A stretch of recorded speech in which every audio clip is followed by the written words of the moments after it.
We're now recording. So hello, I'm your host, April Altman-Becker, and I'm the Dean of Educational and Cultural Resources at Sul Ross State University. I want to welcome you all to the very first lecture in a new series, the Sul Ross Spotlight. This is going to be an online monthly lecture series. It'll be open to the public, and it's going to highlight the expertise and research of Sul Ross State University folks. The Sul Ross Spotlight is sponsored by the PAC First, which is the professional development initiative from the Educational and Cultural Resources Division. The mission of the division is to connect our resources with our campus and our community, and to make the most of our special offerings to enhance the quality of life on campus and throughout our communities. And we begin this new tradition today, spotlighting Dr. Bryon Schroeder, Director of the Center for Big Bend Studies. We call it CBBS around here. Dr. Schroeder became the director of the Center for Big Bend Studies in 2020. He received his PhD in archaeology from the University of Montana in 2015, focused on high altitude hunter-gatherer sites in the Wind River Range of the Middle Rocky Mountains. He also holds both a BA and an MA in archaeology from the University of Wyoming, where he studied hunter-gatherer conflict, violence, and identity. He's worked throughout Wyoming, Colorado, Utah, New Mexico, Montana, the central coast of California, and of course, Texas. Here in Texas, his research interests focus on collector collaboration, ancient human and plant DNA, and the distribution of ancient maize. And he has ongoing excavations in several of the large rock shelters and caves in the Big Bend region. Today's talk will highlight the latest archaeological findings from the recent CBBS projects. From establishing the earliest human presence to the first domesticated plant use in the Big Bend region, CBBS's research has found evidence of a rich indigenous record of adaptation to the changing Chihuahuan Desert. Today, Dr. Schroeder will discuss the importance of this research, as well as future opportunities for students and researchers with CBBS. So just a little housekeeping before we get started. Your mics and your cameras are muted today so that we can all hear and see without distractions. If you're having issues, we're watching the chat box. Kayla Wagner will be standing by for tech assistance on the Microsoft Teams chat. Today's lecture is going to be about 40 minutes. We'll have time at the end for questions. So please enter your questions into the Microsoft Teams chat. And at the end of Dr. Schroeder's lecture, I'll read the chat questions to be answered by him. And at this point, I'm going to unshare my screen and allow Dr. Schroeder to share his. And without further delay, hello, Dr. Schroeder. Thanks so much for being our very first Sul Ross Spotlight guest. We've all been waiting to hear from you. So the floor is yours. Well, thank you. Thanks for having me. Thanks, everybody, for using their lunchtime to watch this. I hope everybody can see the talk. So what I'm going to do today is I'm going to go through kind of what the Center for Big Bend Studies is and what we're currently doing. I'm not going to offer a whole bunch of answers. More than anything, I want to show people the research that we're kind of undertaking and the research opportunities that anybody can become a part of. And so we'll jump right into it. So for those of you that don't know what the Center for Big Bend Study is, the Center for Big Bend Studies is kind of a interesting all-ranging research institute, and we focus on archaeological and historic research, and that makes us kind of unique. We're one of the few research institutes out there that doesn't make a distinction between archaeology and history. Essentially anything in the Big Bend that has to do with humans, we're super interested in. We have our own in-house publication series. We have a membership, and the membership gets the Journal for Big Bend Studies, and we have a November 5th conference that this year takes place over the 5th and 6th. We also have volunteer research opportunities for folks. We like to bring people out with us on projects when that's possible. And we have student research support. We have financial support for students to help with research, and we offer classes and opportunities for students to do mostly archaeological work. So that's what I'm going to talk to you today about. I want to talk about some of the main research that we're focused on. For the most part, we have 4 kind of open areas of research that we're broadly looking at. so we're looking at establishing when the first occupants were in the Big Bend region. We're also focusing a lot of research on sheltered sites. These are caves and rock shelters for reasons that I'll go through. And we're kind of re-looking at the last millennium of occupation in the Big Bend, and because it's such a dynamic period of social change out here. And we're finding some really interesting patterns and some really interesting results there. So we'll go through kind of the research we have open there.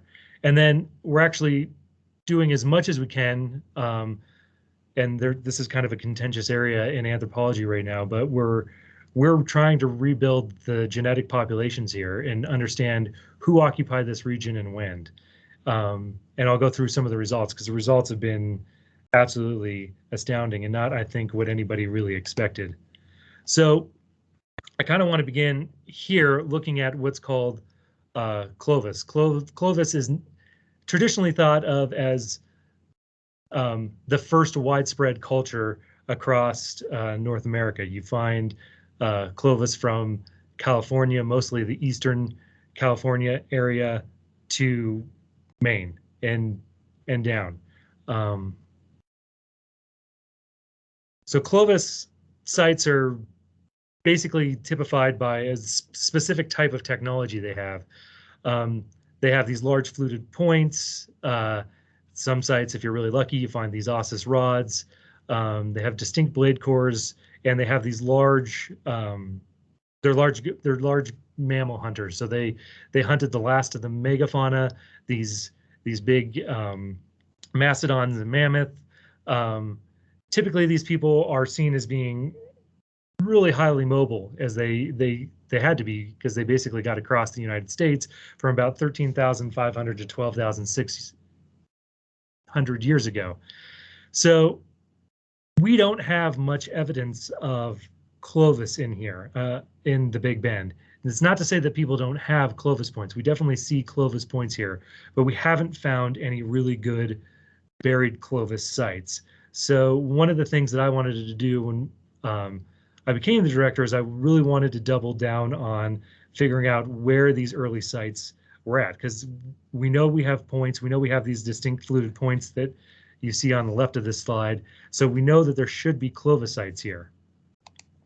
So to do that, you kind of need to understand where the oldest sites are. And there's kind of three ways that I'll go through that we've started this approach. So the first way is you have to have a site that has mammoth bone on it. That's a pretty good indicator that that's the right age for a Clovis site. So we started working with a site that called San Pedro Springs that had Paleo-Indian points on it, not Clovis points, but it had Paleo-Indian points, and it had quite a bit of work done by Frank Warnock that showed that there was mammoth bone,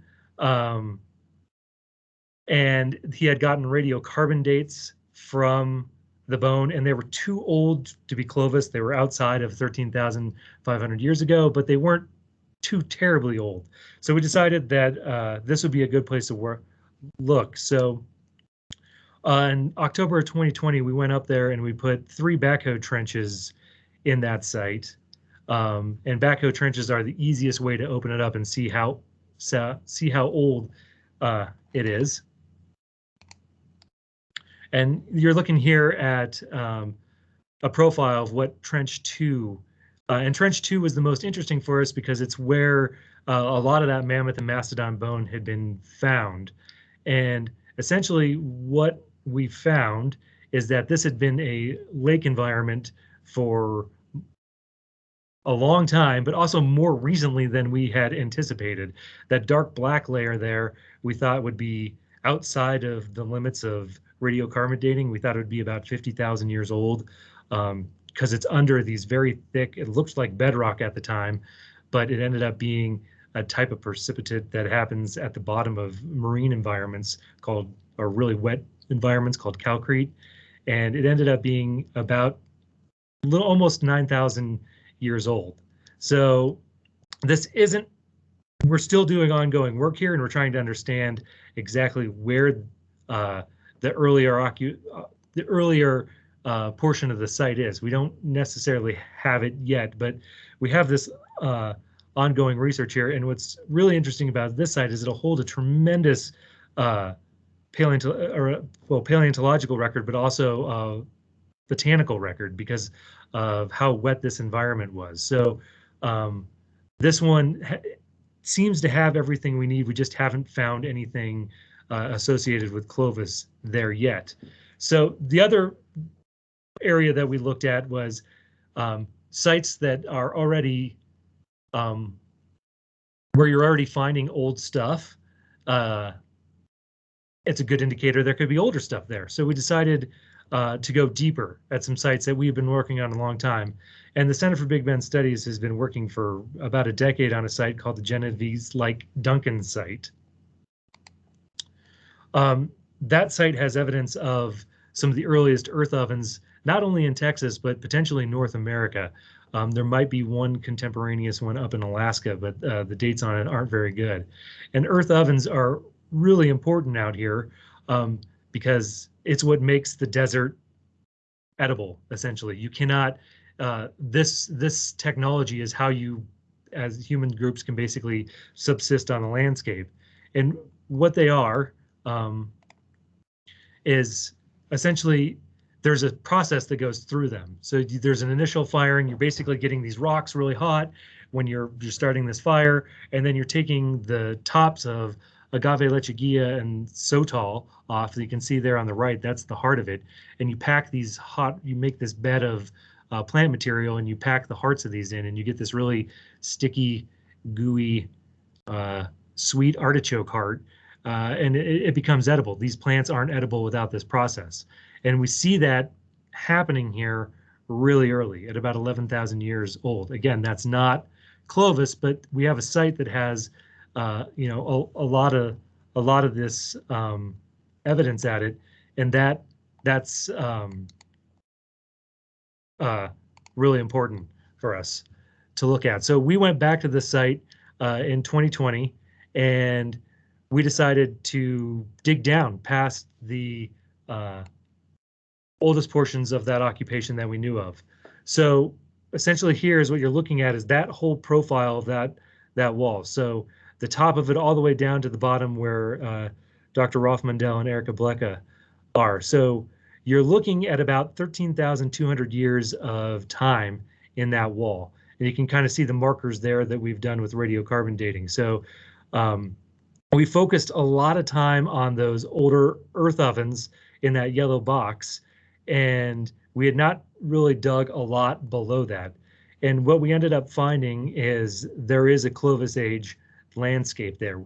We haven't found a Clovis occupation on that site, but we have found that there is the potential for this site to contain Clovis material, specifically because the dirt's there. That's half the battle when you're looking for old sites, is finding places where they're preserved. And this one has that right age sediment preserved. And then when we went out in 2020, we ended up finding a Clovis preform. And this is really important because it shows us that unlike most of the Clovis sites that are associated with big kills of mammoth and mastodon, somebody was actually making Clovis points here. This isn't a finished Clovis point. This is on its way to becoming a finished Clovis point. And we didn't find it excavating. We actually found it in the back dirt of one of the prior backhoe trenches. So that shows us that this came from a buried context. And so now we know that there's a Clovis landscape out there. We know that we have a Clovis tool. And then we tried to go out there this summer, and we just went out there, and we were going to spend a whole bunch of time out there this summer, but it didn't work because of some other fieldwork obligations we had. But we ended up setting up an excavation for next year to focus on finding and exploring more if this area has the potential to have Clovis. And so we built a 4 by 4 meter block right over the top of where we that we presume that Clovis preform came out of. And in the coming year, we'll focus more attention on excavating this area and hopefully finding the first buried Clovis site in the Big Bend region. So the other area that we wanted to look was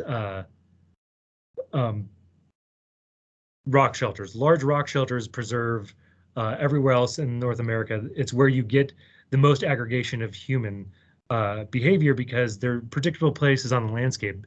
They're nice for us today. They were nice back in the past. I mean, you can duck into these. You can get out of the heat here. The elements. These are predictable places that you can routinely come back for. So a lot of what we know about archaeology across North America is directly related to finding and excavating these large rock shelters. So we focused on this site starting in 2019, and we're still ongoing. We spent a lot of time there this summer. This St. Esteban rock shelter in particular was really important because it had there had been a Folsom Point preform found out in front of this. And these are essentially the points that come after Clovis. So this is the technology after Clovis, which shows us that there's a long time depth there. And this was found right out inside in front of it. And so we thought, with this point out in front, the potential for this site to have, 11,000 plus years of occupation was very high. And just for a reference, this is what a finished Folsom Point looks like. This is from the type site in Folsom, New Mexico, the site where these were first established. So when we dug at the front of this shelter, we thought that the front would be where this preserved the most. We dug fairly large hole, about 1.7 centimeters, and we ended up figuring out that most of this site, especially in the front of it, had been pretty impacted. We didn't find nearly anything intact up in front of this. So it kind of made us, the first year in 2019, we got pretty worried that maybe there wasn't much left. We moved a lot of dirt and a lot of rock to figure that out. But then in 2020, we kind of expanded and regrouped, and we ended up finding a portion of the site that had what we typically call features, but I think most people will know a fire pit. So we excavated this fire pit in 2020, and it looked like a very average fire pit. We have pretty routine protocols for how we take these out of the ground, and it had this really bizarre eggshell discard next to it. And to be honest, it looked pretty historic. It looked like cowboys had camped there and they had cracked some eggs and kind of discarded them to the right. So we ended up dating the eggshell from this, and the date that came back on that eggshell was older than Clovis. So all of a sudden we have a ton of time at this rock shelter that is kind of collapsed into just about 1.5 meters of sediment. So now we're trying to figure out, is this truly cultural? So we spent a bunch of time this year trying to focus on, do we have a potential hearth that's older than Clovis? And I should back up and say that it's pretty widely accepted now that there was somebody here before Clovis, that human groups were here roughly before that 13,500, but we don't have a big consensus on what that looked like.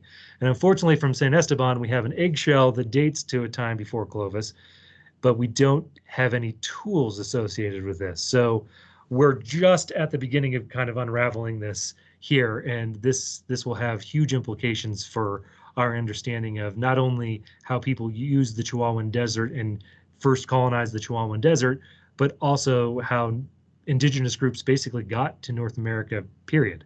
I mean, the site's that early. So we're really excited about this, and unfortunately I can't be more specific about it than that at this point. We also, from this year, we found up front, we found an Angostura point, which unfortunately seems to be washed in, but that's about an 8,500-year-old point, which shows us that, again, just like the Folsom Point out in front, that Paleo-Indian folks are using this shelter. There's groups around this at about that right time period. So This is kind of where we ended things this year in 2021, and we have more work planned there for 2022.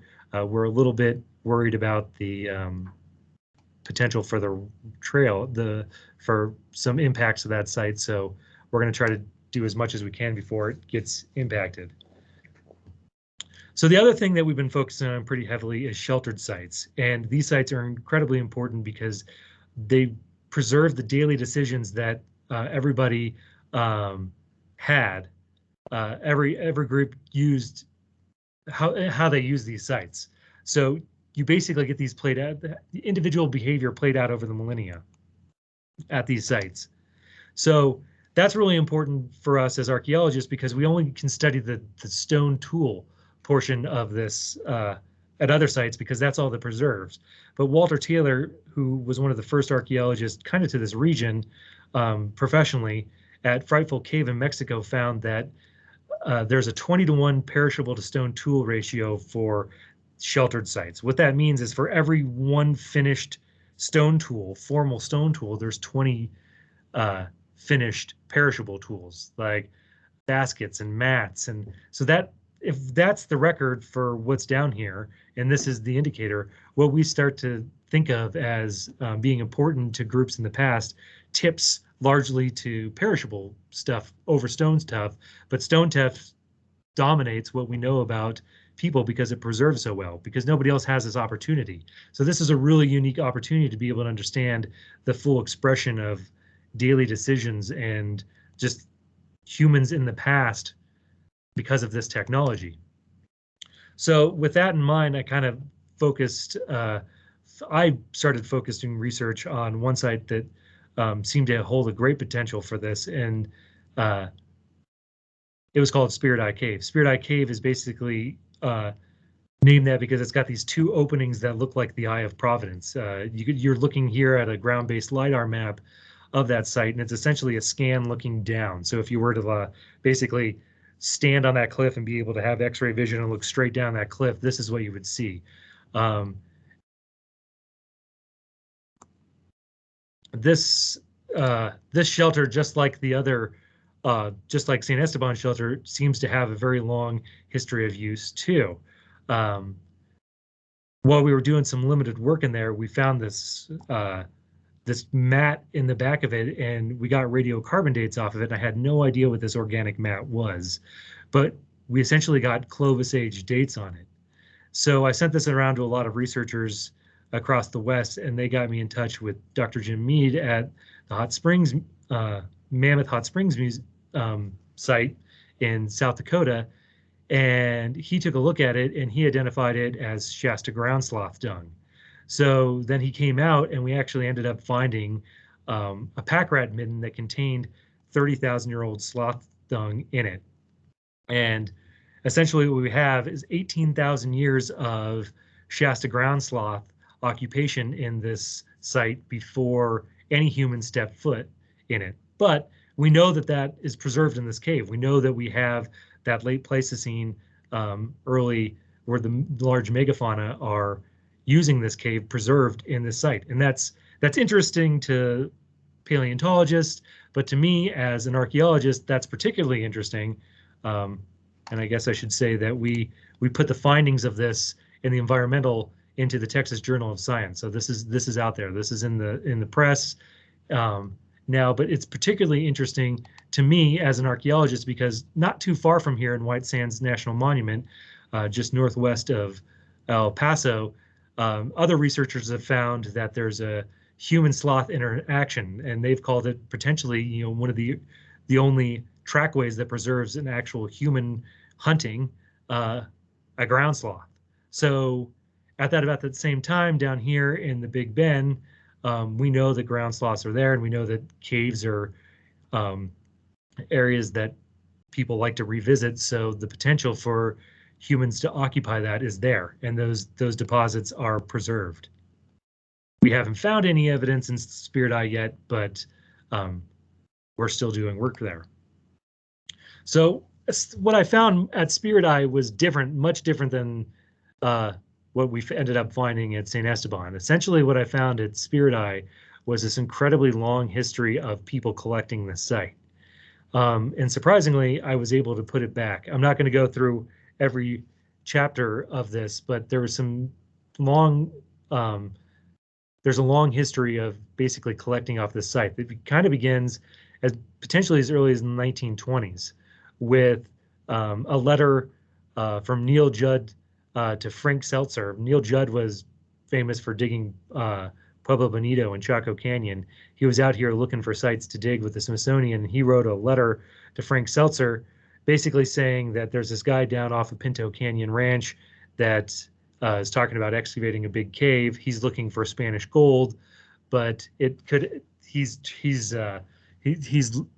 finding all these textiles. And they didn't go out and explore anymore, but that I think that might be the earliest mention of Spirit Eye Cave. But what's really interesting about Spirit Eye is that all of these families and people that collected it did so because the landowner was would basically allowed. It was called a pay-to-dig site. So folks could pay them the landowner a couple bucks and then take artifacts that they had. And it was in the 1960s that I'll talk about the most, that history. During that chapter, they disinterred some human remains, and the folks that wrote that found those, ended up writing letters to the University of Texas faculty to try to get some help. And it's the El Paso Archaeological Museum, the Anthropology Society, sorry, ended up coming out and helping those folks record the site. And so the El Paso Archaeology Society comes out in the 1960s, and they take photos of the artifacts on the left, and then through a whole lot of sleuthing and calling people in the phone book, I was able to track down those artifacts and rephotograph them in 2017. They're not in El Paso; they're in Cristobal, Texas, and the owner of them has actually worked with us, and we've been able to learn a lot about this site that we wouldn't be able to know otherwise, because this site was basically completely excavated. And one of the more interesting things that's come out of it, I mean, there's a whole bunch of stuff. I'll talk about first some of the interesting artifacts. Some of the more interesting artifacts that have come out of it are the collectors found a bunch of atlatls. Atlatls are the technology that is predominantly found associated with the stone tools that we see across North America. It's this really clever way of throwing spears more accurately. There are only like 61 known atlatls in North America, and 7 of them exist in West Texas that we know of. I'm sure there are more in collections. If people have them in collections, I'd love to see them. We really don't know much about this technology because we just don't see this that much. And like I said, there's 7 of them right here. And they look very similar to stuff that's coming out of Northeast Arizona in what's called White Dog Cave. Here are the 3 examples that came from Spirit Eye Cave on the left. They look very similar to what's called basket maker style atlatls. And you see basket maker style atlatls basically around the world around North America at one time, about 2000. So for whatever reason, this type of atlatl seems to be in vogue about 2,000 years ago.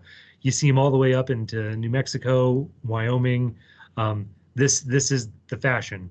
It's just the style that was used, and that's what was in Spirit Eye Cave. So we have 7 atlatls from this region, but what we also have found, and this is kind of going back to San Esteban real quickly, as we started finding the other parts of it. We don't see much of the dart being used, the actual spear, because that part doesn't preserve that much because it's actually being used. So in San Esteban, we recently just found 4 pieces of a dart that seemed to be cached together at about 6,300 years ago. So there we have found people actually burying and putting stuff, this dart part in the cave.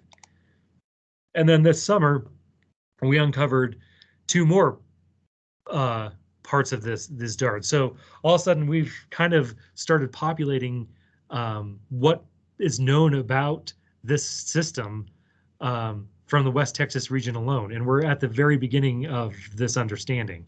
And these seem to be older than the atlatl pieces and parts that are coming out of Spirit Eye. So all of a sudden we have, 4,000 years of atlatl use coming into focus in this part of the world, which is really, really interesting.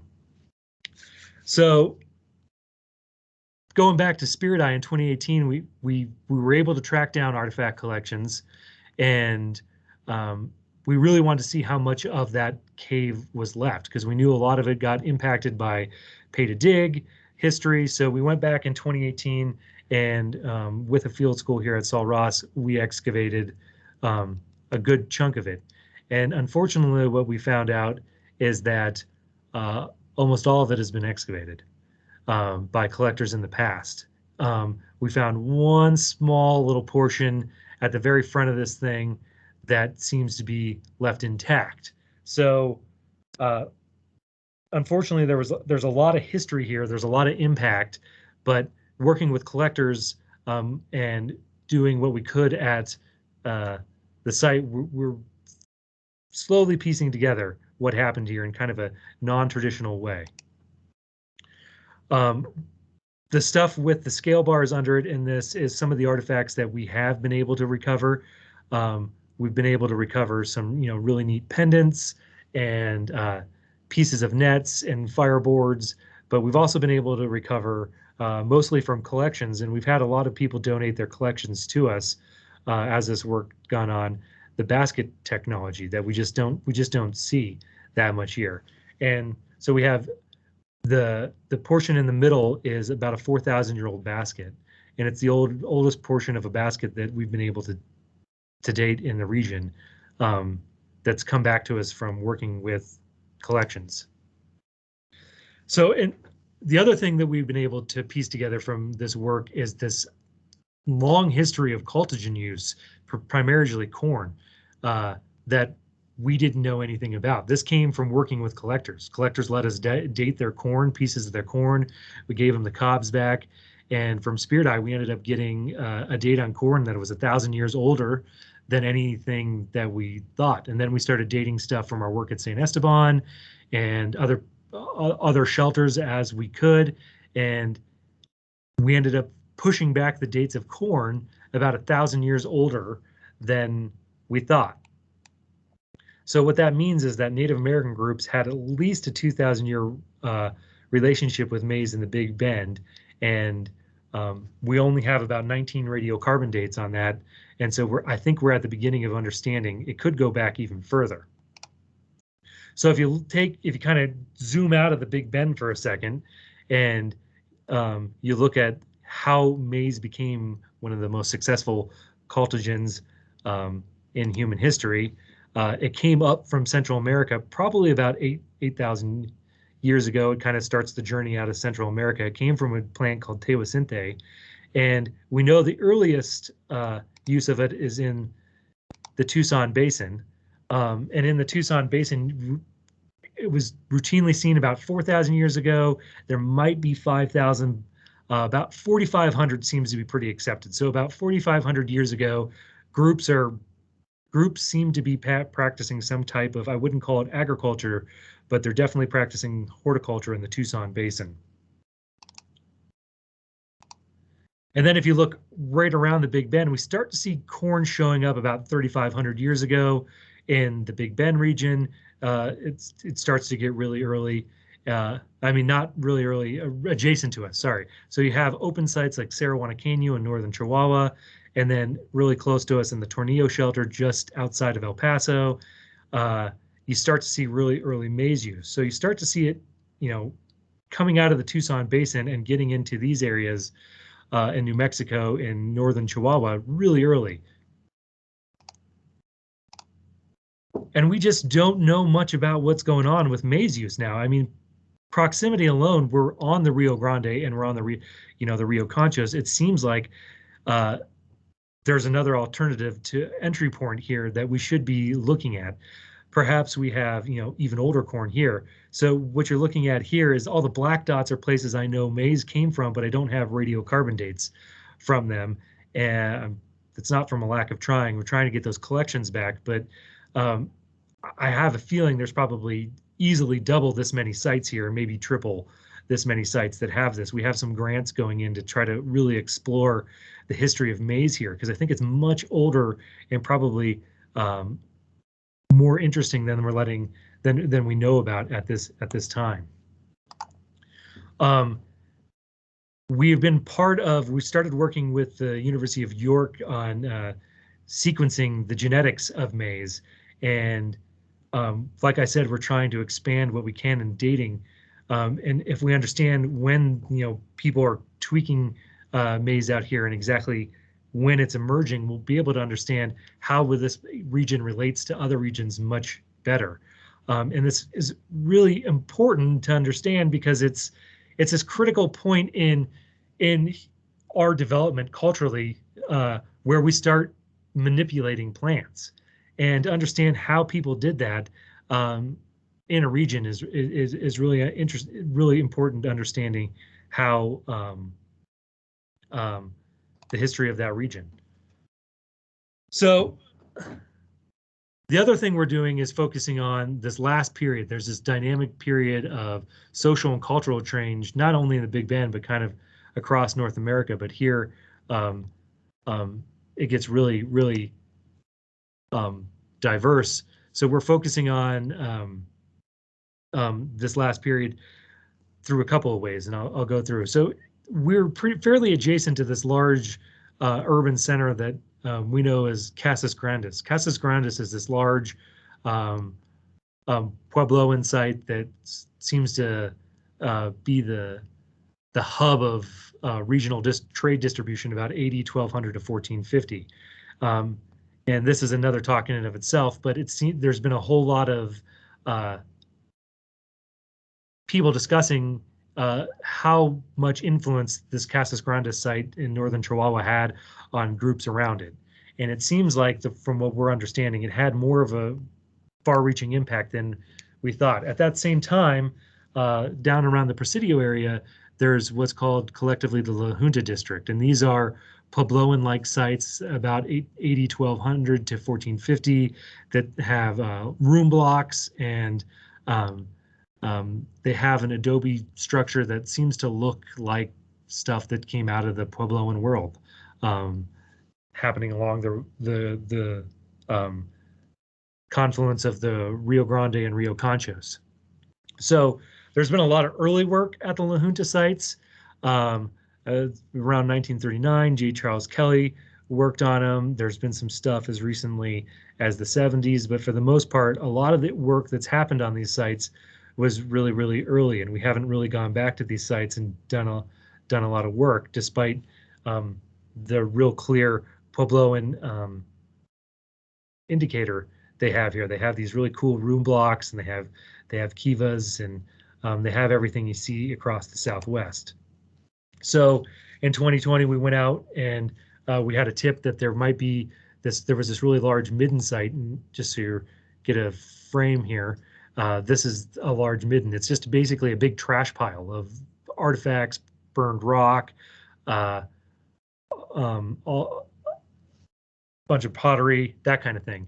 And we ended up going out and recording this site, and it looked distinct than other middens in the region just because of how much pottery and how much the artifact there. So we started thinking of this site that we named Cantarracio as a potential La Junta site. And so what's really interesting about that is it's got ceramics on it that come from both Pacame and the Jornada Mogollon region around El Paso on it. And it's got this really interesting two-tiered ceramic on it that you see across the Southwest world at about this time.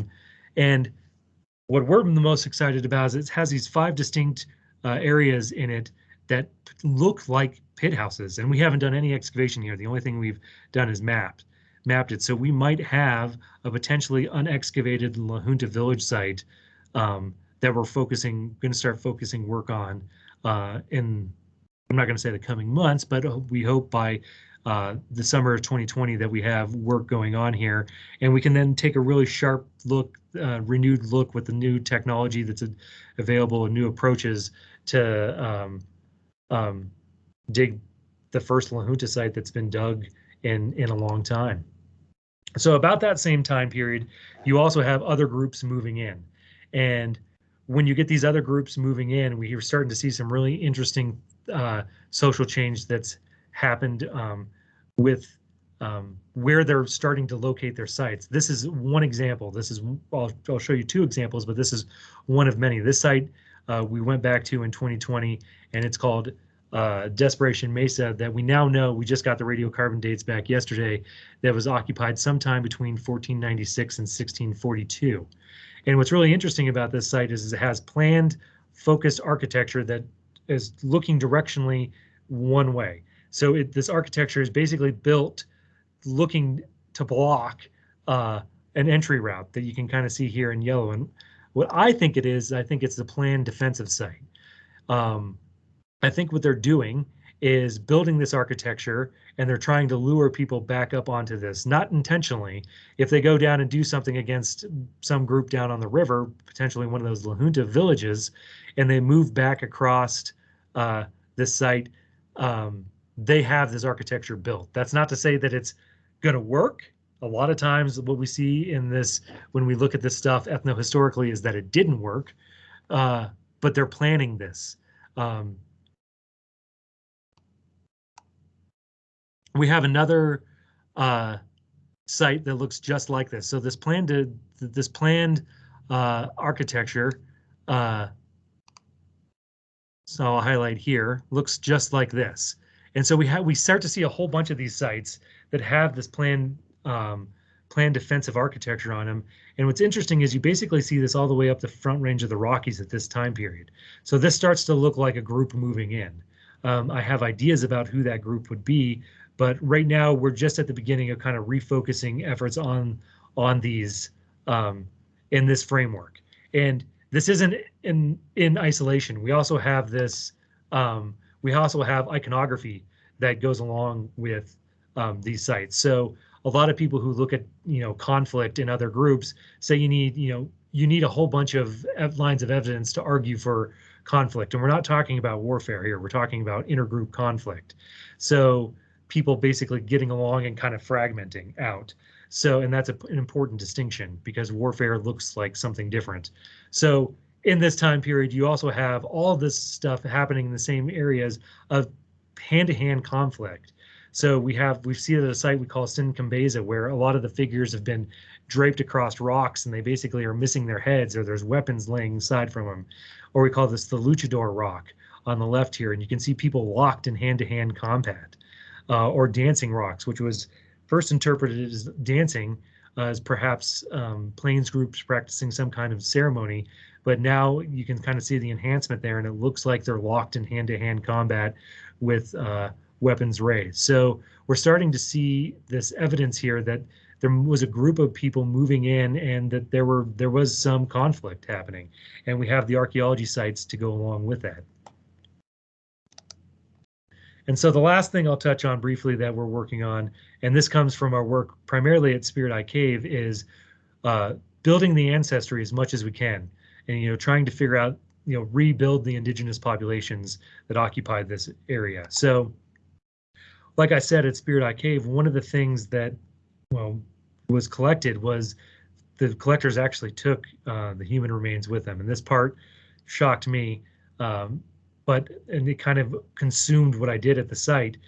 I wanted to relocate these individuals and see if we could work with those collectors.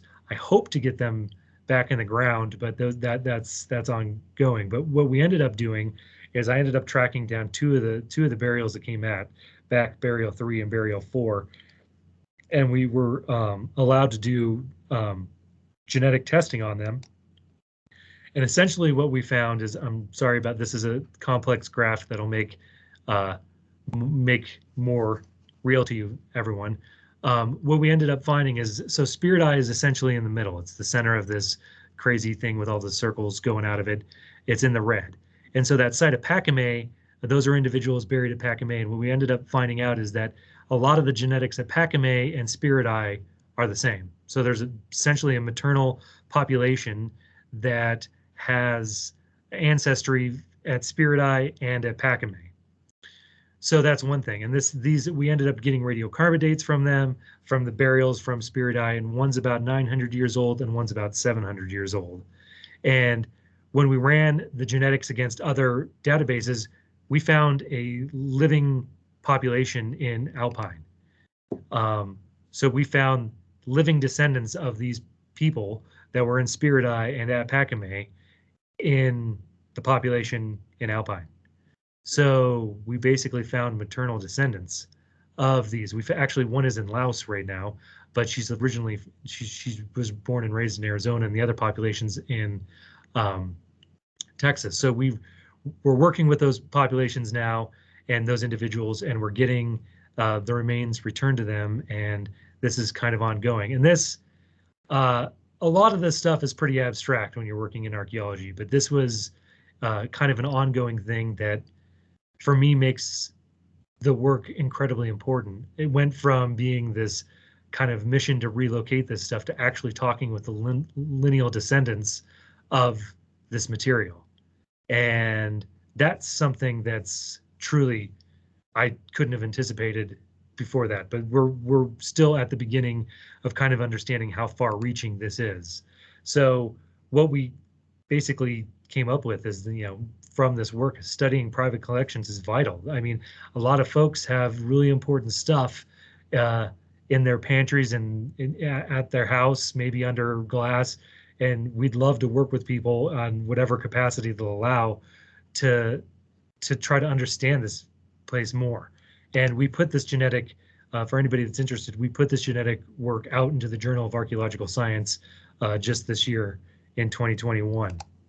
So kind of as I promised, I'm not offering any real hard definitive findings here, just more that we're beginning to understand this area and the deep history here in a way that I think, others, the CBBS has laid a lot of groundwork for, but we have, some new partnerships and some new methods where we can first, we can really re-look at this stuff. So as far as the first occupants go and understanding the first occupants in this region, we have 3 open sites that have the real potential to actually help us find those sites where we're able to understand how people begin to use this area. And as far as sheltered sites go, we know that many of them have been impacted by collecting in this region, but we're also finding new research methods that add a lot of value and help us reconstruct these sites in a way that I don't think anybody thought possible. I never thought when we started the work at Spirit Eye that we would actually end up talking to lineal descendants. So it's really, really cool what we have going on here. And then everybody's known about that La Junta period for a long time, but we're really going to double down and really begin some excavations here. We have new sites that seem to indicate, that there's more La Junta villages than perhaps we thought, and we'll try to go back to the old ones where we can. And we're also understanding more about the social dynamics. I mean, somebody moved in and there seems to be conflict in the region, and we can speculate on that previously, but we're starting to get the evidence for that. And then the genetic work is going to be incredibly important as we move forward to understanding who was here and who's still here. And we're kind of at the beginning of that too. So unfortunately, I can allude to some stuff, but tell you there's more to do. So that was a lot. That's a lot of time packed into one thing. But yeah, I'll answer questions. Okay, let me read you some questions, Bryon. From Lynn Risser, they ask, what kind of eggshells did you find at San Esteban? So we've tried to do that. Actually, we try to identify them, but we couldn't really ID them because they're so small. We're trying genetic stuff right now. They're at a lab at the University of Kansas. Our Odyssey that we've partnered with to do a lot of this at the University of Kansas, and Dr. Rolf Mundell is working with a genetic lab. So that's, unfortunately, you're going to have to add that to the list of things to stay tuned to CBBS about. That's under analysis. Okay, your next question from Juan Morlock. Are the dates you're getting from Desperation Mesa from the stuff in the Owl Rock Shelter? No, they're not. We actually ended up finding a part of that site that had never been recorded, it doesn't even have a name right now. We've affectionately called it with the wind tunnel. There's just this weird little alcove that preserved some portions of that site that seemed to be associated with the architecture, and we just got the radiocarbon date back on. It's not charcoal. It's actual cultigens. It's squash. So it's somehow directly related to the building of that architecture. And I got these back last night at 7 o'clock. So that's also on the list of things that we're actively re-investigating. So no, not out. Okay, we're going to have a follow-up, I guess. Yeah. Dr. Kendra DeHart asks, can Dr. Schroeder speak more about the research regarding the descendants of indigenous peoples from the Big Bend region today? What ethical considerations are being considered? That's a big question. That's another hour talk in and of itself. Suffices to say that we're working with the direct descendants right now. There will be reburial. I don't own any of this material. This material is in private hands for the most part now. There's one set that's at the UT Austin, and that has to go through their legal. We have to define what a lineal descendant is, and we're at the forefront of doing this with biology. This is usually done culturally in the legal system. So we can't do that here for some historical reasons. So I can say that all of those things are being addressed, but to show you how those are being addressed, it's a very long talk. But I'm very, very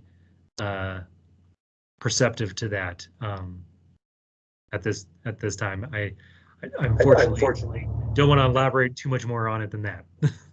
Okay. Last question that I see right now, unless anybody has a last minute question. This is from Kaylee Lofram, and Kaylee asks, have you ever done any archaeology in Big Bend National Park? The center has done a tremendous amount of work in Big Bend National Park. In fact, we just finished a 1,200-page report that's being reviewed right now and will come out. Personally, I have not, but center staff have been involved there for a long time. And I think actually once that 1,200-page report is done, it'll be available for the public to peruse through on our website. So, and possibly Big Bend's website. So this is a plug for, we're on all the appropriate social media and website, and, visit our website, stay in touch with us. A lot of the stuff is preliminary right now. I know that, but that's kind of the nature of the beast. And one other plug, you talked about the conference at the beginning of the session. Do you want to talk about that for just a sec? Yeah. Actually, please, we'll be doing a face-to-face conference in November. Our speaker will be Dr. Rolf Mundell, who can go into much more elaboration about their early occupation and how our partnership with the University of Kansas and what we're looking for down here. And that'll be November 5th and 6th. Great. Okay, well, I don't see any other questions. So it's about 12:55. We're going to go ahead and wrap up. So I want to thank everybody for attending today, and thank you so much for your presentation, Dr. Schroeder. I think we all learned a lot, and we're all curious about a follow-up too. So everyone that attends today, everyone that registered will get a link to the recording for this lecture in the next couple days, hopefully by the end of today, but possibly not till Monday. You'll also get a real quick survey, and you can let us know what you thought about today and maybe who you'd like to hear from in this series as we go forward. So keep an eye on us. We'll be announcing our next speaker soon, and we anticipate a similar format for our next lecture. So it'll be online so that our community near and far can attend with us. Hope you guys have a great Friday, a fantastic weekend, and we will see you next time. Thank you all so much. Thank you. Thanks. We're going to go ahead and end the meeting now.